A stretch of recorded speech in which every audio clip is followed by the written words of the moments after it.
जय हिंद दोस्तों, कैसे आप सभी। उम्मीद करता हूँ बहुत ही अच्छी होगा। आज वीडियो बहुत ज्यादा मोस्ट इंपॉर्टेंट और इंटरेस्टिंग होने वाली है उन स्टूडेंट के लिए जो कि कलेक्टर बनना चाहते हैं। वो जानना चाहते हैं कि आखिर कलेक्टर कैसे बन सकते हैं। बहुत सारी वीडियोस बन चुकी है इसके ऊपर, बट प्रॉपरली बताया नहीं गया। मैं आपको देखो फेस से सामने इसलिए मैं आया हूँ ताकि आपको प्रॉपरली समझा पाऊँ। ठीक है, कलेक्टर बनने से ज्यादा इंपॉर्टेंट ये है समझना कि आखिर कलेक्टर कैसे बने। आप सुनकर चले जाओगे तो this is not important for that. मैं आपको अच्छे से समझाऊंगा कि कलेक्टर कैसे बनते हैं। तो बेसिकली आपको इसमें बताने वाला हूँ यूपीएससी के बारे में एंड कलेक्टर कैसे बनेंगे। ठीक है, तो बेसिकली सबसे पहले स्टार्ट करते हैं हम कलेक्टर कैसे बने। तो वीडियो में एंड तक बने रहेगी, टॉपिक ध्यान से सुनना और समझना, जब आपको पता चलेगा, जब आपको पता चलेगा कि इस वीडियो में है क्या। तो let get started a video. सबसे पहले हम बात करते हैं कलेक्टर कैसे बने। तो कलेक्टर बनने के लिए सबसे पहले आपको जो है ग्रेजुएशन कंप्लीट करनी पड़ेगी। जब तक आपको ग्रेजुएशन कंप्लीट नहीं हो, जैसे आप 10th 12th कंप्लीट करते हो, देखो प्रिपरेशन तो आप कर सकते हो अच्छे खासे लेवल पे। प्रिपरेशन आप चाहो तो अभी भी से स्टार्ट कर सकते हो। आप 10th 11th 12th में हो तो प्रिपरेशन आप किसी भी किताब किसी भी बुक को लेकर आप आराम से स्टडी स्टार्ट कर सकते हो। बट सबसे ज्यादा मोस्ट इंपॉर्टेंट चीज ये हो जाती है कि भाई अगर प्रिपरेशन हम कंप्लीट करते हैं या फिर स्टार्ट करते हैं तो क्या हमारी स्टडी पे इफेक्ट पड़ेगा। देखो भाई, मैं इतना कहूंगा कि अगर आपने 12th कंप्लीट कर लिया है तो आपकी स्टडी पे ज्यादा इफेक्ट नहीं पड़ेगा, क्योंकि ग्रेजुएशन आप 1-2 महीने पढ़कर भी आप क्लियर कर सकते हो अगर आप बीए बीकॉम कर रहे हो तो। ठीक है, बाकी आप अगर अच्छी खासी डिग्री कर रहे हो तो आपको थोड़ा बहुत मुश्किल पड़ जाएगा इस चीज को करने के लिए। तो बेसिकली मैं आपको इतना बताऊंगा कि देखो प्रिपरेशन करो, बट 10th 12th आप अपना कंप्लीट कर लो, देन जाके आप प्रिपरेशन स्टार्ट कर दो अपने ग्रेजुएशन में। क्योंकि ग्रेजुएशन के आपके 3 साल आपके पास बचेंगे। अगर आप कलेक्टर बनना चाहते हो तो आपके ग्रेजुएशन के 3 साल बचेंगे। आप उसमें अच्छे खासे प्रिपरेशन कर सकते हो यूपीएससी के लिए। ठीक है, यूपीएससी जो है यूनियन पब्लिक सर्विस कमीशन होता है, जिसे हम हिंदी में संघ लोक सेवा आयोग भी कहते हैं। ठीक है, बेसिकली इसके प्रिपरेशन के लिए आपको अच्छे खासे में अब ग्रेजुएशन भी कंप्लीट करना हो, 3 साल का होगा, उसमें आप प्रिपरेशन अच्छे से कर सकते हो। 10th 12th बच्चे हुए अगर चाहते हैं बनना तो देखो आप प्रिपरेशन करो, बट अपने स्टडी को लेते हुए। अगर आप मल्टी टैलेंटेड हो, आप वेल एजुकेटेड हो, आप अच्छे खासे लेवल पे पढ़ाई कर रहे हो तो भाई आप प्रिपरेशन कर सकते हो। बट आपको 2 चीजें माइंड में रखनी होगी कि आपकी स्टडी भी है एंड आपका प्रिपरेशन भी है। तो आपको थोड़ा बहुत टाइम मैनेजमेंट देखना पड़ेगा कैसे आप सही से कर पाओगे। बट कॉलेज टाइम तो ये रहता है कि तुम कॉलेज में जाओ ना जाओ, उसमें आप प्रिपरेशन अच्छे से कर सकते हो। That's why I am to prefer आप लोग ग्रेजुएशन करते टाइम ही प्रिपरेशन करो, दैट्स बेटर फॉर यू। अब हम बात करते हैं मेन इंपॉर्टेंट टॉपिक पे कि भाई ये तो प्रिपरेशन की बात होगी कि हम कब करें। ठीक है, अब कलेक्टर कैसे बने।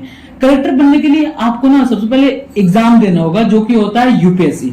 ठीक है, यूपीएससी में आईपीएस रैंक जिसमें 4 रैंक होता है। अगर आप UPSC union public service commission संघ लोक सेवा आयोग, इसे आप अगर क्लियर कर लेते हो तो आपको 4 पोस्ट मिलती है। ठीक है, पहला जो होगा आपका आईएएस होगा। ठीक है, इंडियन एडमिनिस्ट्रेटिव सर्विस। दूसरा होगा IPS, Indian police service. IRS, Indian revenue service.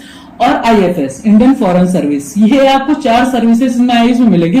बाकी में एक चीज मुझे पता है, तुम लोग कमेंट में लिखोगे कि 24 सर्विसेज होती है। I know better than you कि भाई 28 के करीब होते हैं, 24-28 करीब।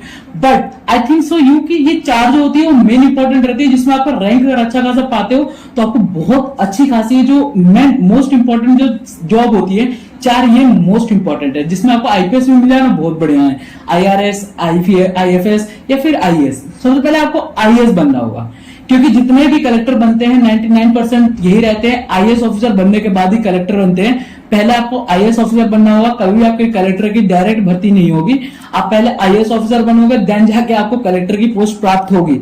ठीक है, तो कलेक्टर बनने के लिए सबसे आपको आईएएस ऑफिसर बनना पड़ेगा। अब आईएएस ऑफिसर कैसे बने। ठीक है, तो आईएएस ऑफिसर बनने के लिए यूपीएससी का एग्जाम जब देते हो तो यूपीएससी होता है यूनियन सर्विस कमीशन। 2 बार बता चुका हूं, मैं पता तीसरी बार बता रहा हूं। इसमें आपको 3 तरह के एग्जाम होते हैं। ठीक, प्रीलिमिनरी एग्जाम, प्रारंभिक परीक्षा, मेंस एग्जाम, मुख्य परीक्षा, इंटरव्यू मतलब साक्षात्कार। ये आपके 3 पेपर होते हैं जो कि मोस्ट इंपॉर्टेंट होते हैं आपके लिए। ठीक है, और जिसमें इंटरव्यू जो अपना प्रीलिमिनरी एग्जाम है, प्रारंभिक परीक्षा, उस पेपर में आपके थोड़े से देखो ऐसा रहता है कि इसमें आपको पेपर जो होता है ऑब्जेक्टिव टाइप रहता है। 0.5 का माइनस मार्क्स होता है। ऑब्जेक्टिव टाइप मतलब आपको 4 ऑप्शन रहेंगे, उसमें आपको एक टिक लगा के सही करना होगा, कौन सा सही है कौन सा गलत है ये आपका होगा। अगर आप गलत होगा तो माइनस मार्क्स जाएगा भाई, पक्का जाएगा माइनस मार्क्स। ठीक है, तो ये चीज थोड़ा ध्यान से प्रिपरेशन अच्छे से करना ताकि आपको माइनस मार्क्स जाने के चांसेस ना हो। अच्छे खासे मार्क्स से आप पास हो जाओ, भले ही छोड़ देना जो क्वेश्चन आए, लेकिन आप माइनस मार्क्स मत खाना। ठीक है, अब हम बात कर ले मेंस एग्जाम की। जब आप प्रीलिमिनरी एग्जाम क्लियर कर लेते हो तो आपको मेंस एग्जाम भेजा जाता है। मेंस एग्जाम 9 पेपर होते हैं। 9 पेपर में आपको बेसिकली देखो इसमें आपको सब्जेक्ट चॉइस करने का भी ऑप्शन मिलता है, जिसमें आप चॉइस कर सकते हो कौन सा सब्जेक्ट आपको लेकर पढ़ाई करना है, बायोलॉजी, उस हिसाब से आपको देखा जाएगा, सब्जेक्ट आपको दिया जाएगा, उस हिसाब से आपको प्रिपरेशन करनी होगी। देखो प्रीलिम्स थोड़ा सा कठिन होता है प्रीलिमिनरी एग्जाम से, क्योंकि प्रीलिमिनरी एग्जाम आपने क्लियर किया होता है, फर्स्ट एग्जाम होता है जो आप क्लियर करते हो, फिर आपका प्रीलिमिनरी एग्जाम होता है। प्रीलिमिनरी एग्जाम थोड़ा सा कठिन होता है ब्रदर, ये बात मान के चलो, that's why I am to say you, preliminary exam थोड़ा सा कठिन होता है, मेंस एग्जाम के मुताबिक थोड़ा सा कम होता है। प्रीलिमिनरी एग्जाम कठिन होता है बट इतना नहीं होता, मेंस एग्जाम बहुत ज्यादा होता है, बट इतना भी मैं डरा नहीं रहा, बट रहता है कठिन, ठीक है। अब हम इंटरव्यू की बात कर ले, जब आप preliminary exam mains exam clear कर लेते हो, इंटरव्यू और ये चीज होती है कि इंटरव्यू में आपके बारे में जानते हैं, आपके कॉमन सेंस चेक करते हैं, आपका माइंड सेंस चेक करते हैं कि कैसे आप वेल प्रिपेयर्ड हो कि नहीं। अगर आप इस एग्जाम को कैंडिडेट करते हो तो क्या आप प्रिपरेशन के लिए कैंडिडेट एकदम सही हो, मतलब आपको जो पोस्ट हम दे रहे हैं किसी पोस्ट का यूपीएससी के लिए, तो आप उस पोस्ट के लिए जायज हो कि नहीं, ये आपका माइंड सेट चेक करा जाता है। डॉक्यूमेंट वेरिफिकेशन भी उसी में ही होता है आपका, तो डॉक्यूमेंट वेरिफिकेशन और माइंड ये सब चीजें चेक करी जाती है कि आप सही हो कि नहीं उस पोस्ट के लिए जो पोस्ट आपको प्रोवाइड करी जा रही है। जब आप ये सारे काम कर लेते हैं, ठीक है, बेसिकली जब ये सारे काम आप कर लेते हैं, प्रीलिमिनरी एग्जाम, मेंस एग्जाम और इंटरव्यू जो तीनों दे देते हैं, तब जाके आपकी जो पोस्टिंग होती है, आपका जो ट्रेनिंग होता है वो लवासना में होता है। लवासना के बारे में आप शायद बहुत कम लोगों ने आपको बताया होगा, आप जानते भी हो कि नहीं पता नहीं मेरे को, अगर जानते हो तो कमेंट बॉक्स में कमेंट करके जरूर बताना। लवासना में आपको ट्रेनिंग दी जाती है, this is not a big deal, आप ट्रेनिंग बहुत अच्छे से कर सकते हो। ट्रेनिंग आपका कोई ऐसा निकालने का कोई ऑप्शन नहीं होता, आपको बस ट्रेनिंग कंप्लीट करनी होती है, कोई भी कर लेगा। बट बेसिकली सबसे मेन इंपॉर्टेंट जो होता है वो होता है प्रीलिमिनरी एग्जाम, ठीक है। अब प्रीलिमिनरी एग्जाम अगर आपने क्लियर कर लिया है तो एक माइंडसेट बैठ जाता है कि मैंने तो क्लियर कर लिया है, अब मुझे बहुत ज्यादा डरना है। दो तरह के लड़के होते हैं, तो बहुत ज्यादा डर जाते हैं कि मेंस एग्जाम अब कैसे होगा, बहुत ज्यादा मेहनत करनी होगी। दूसरे होते हैं कि प्रीलिमिनरी एग्जाम तो कर ही लिया, मेंस एग्जाम भी कर लेंगे। लेकिन नहीं भाई, मैं सीरियसली एक चीज बोलूं कि मेंस एग्जाम थोड़ा सा कठिन होता है, उसको अच्छे से प्रिपरेशन करो, अच्छे से और ज्यादा मेहनत करो, और देखो कि भाई डरना नहीं है, बट मेहनत करो, अपना 100% दो भाई, अच्छे खासे आपको दे जाएंगे, ठीक है। और आपको पता है अगर आप एसटी और एससी कैटेगरी से उम्मीदवार से करते हो तो आपको एटलीस्ट अच्छे खासी छूट भी मिल जाएगी। ओबीसी वाले को तो फिर भी 3-4 साल की छूट मिलेगी, बट एसटी और एससी कैटेगरी वाले उम्मीदवार जो है उनको अच्छी खासी छूट मिल जाएगी। वेतन की बात करें तो वेतन सबसे ज्यादा मेन इंपॉर्टेंट चीज होता है, लेकिन आपको मैं बता दूं, देखो जैसे मतलब कि स्टेट वाइड हर जगह वेतन अलग अलग होता है, ठीक है। स्टेट वाइज अलग अलग वेतन होता है, जैसे कि मान के चलो कि आप यूपी या कहीं भी आप बिलोंग करते हैं तो वहां पे वेतन आपको अगर स्टार्टिंग पे मिलेगा 45,000 से 50,000 के करीब आपको मिल जाएगा, ठीक है। उसका जैसे जैसे आप कार्य करोगे, जैसे आपकी 7th पे होगा, 7th पे के बाद आप अच्छी खासी पेमेंट आप पाना स्टार्ट कर लोगे।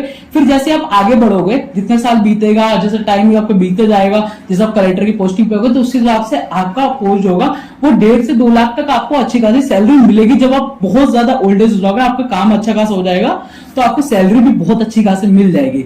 तो अगर आप कलेक्टर बनना चाहते हो तो एक बार कमेंट करके जरूर बताना कि हाँ भाई मेरी जिद है कि मैं कलेक्टर बनूंगा। तो यहाँ तक वीडियो बना हो तो thanks for watching this video, like this video, share this video, subscribe this channel. Thank you so much guys, जय हिंद गाइस।